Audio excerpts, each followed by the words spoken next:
In most countries around the world, women today vote, run for office, and get elected at much higher rates than in the past.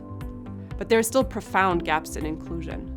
No country has reached full gender parity in politics, and in some places, positive gains have stalled or been reversed in recent years.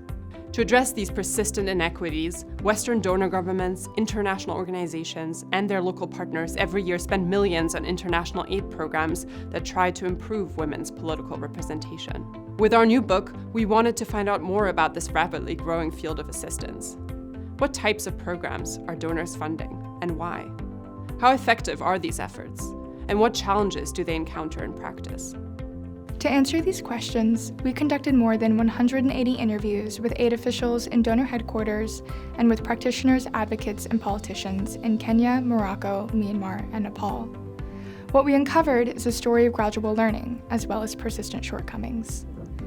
In the 1990s and 2000s, a first generation of aid initiatives focused primarily on getting more women into democratic institutions. International actors and their partners were very successful at advancing the spread of gender quotas.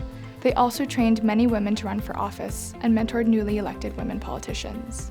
However, these early efforts paid much less attention to the entrenched institutional and sociocultural barriers that create an uneven playing field for women in the first place, such as sexist attitudes and exclusionary political parties.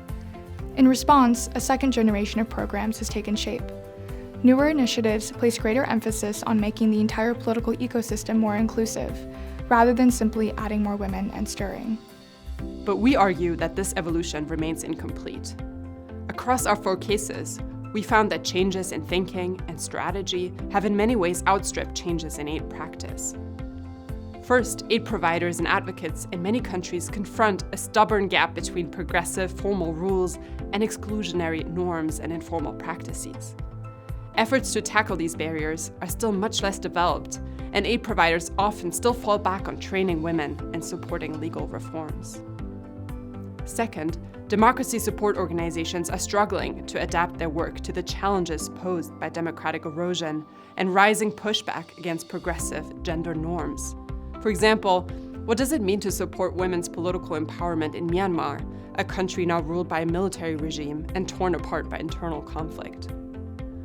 Finally, the current assistance system in many ways is not set up to support transformative change.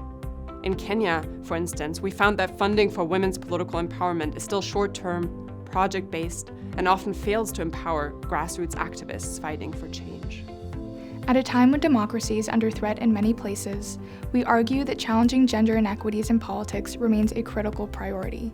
But aid for women's political empowerment needs to adapt to a changing global context. Our hope is that our book will give advocates and practitioners concrete tools and ideas to strengthen their work going forward.